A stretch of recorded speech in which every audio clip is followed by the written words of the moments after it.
Dalam setiap proses pemilu, keadilan menjadi tiang utama demokrasi. Untuk memastikan setiap pelanggaran hukum pemilu ditindak dengan adil dan profesional, Bawaslu membentuk Sentra Penegakan Hukum Terpadu atau Gakumdu. Gakumdu adalah pusat koordinasi antara Bawaslu, kepolisian, dan kejaksaan. Mereka bekerja sama menegakkan hukum terhadap setiap dugaan tindak pidana pemilu, mulai dari tahap penyelidikan, penyidikan, hingga penuntutan. Sinergi antar lembaga ini memastikan proses hukum berlangsung cepat, akurat, dan tidak berpihak. Gakumdu adalah pusat koordinasi antara Bawaslu, kepolisian, dan kejaksaan.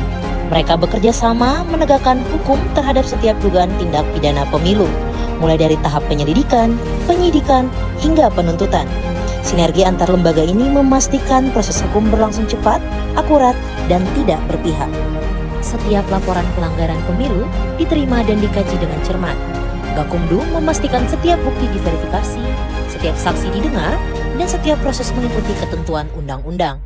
Proses cepat dan tepat menjadi kunci agar keadilan pemilu benar-benar terwujud. Melalui kerja keras sentra Gakumdu, berbagai kasus pelanggaran pemilu berhasil ditangani dengan cepat dan transparan. Hasilnya, kepercayaan publik terhadap proses demokrasi semakin meningkat.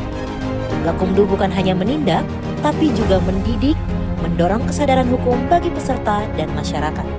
Keadilan pemilu hanya dapat terwujud melalui kerja bersama. Sentra Gakumdu hadir sebagai wujud nyata komitmen bangsa dalam menjaga integritas demokrasi. Bersama Gakumdu, kita tegakkan hukum pemilu demi Indonesia yang jujur, adil, dan bermartabat.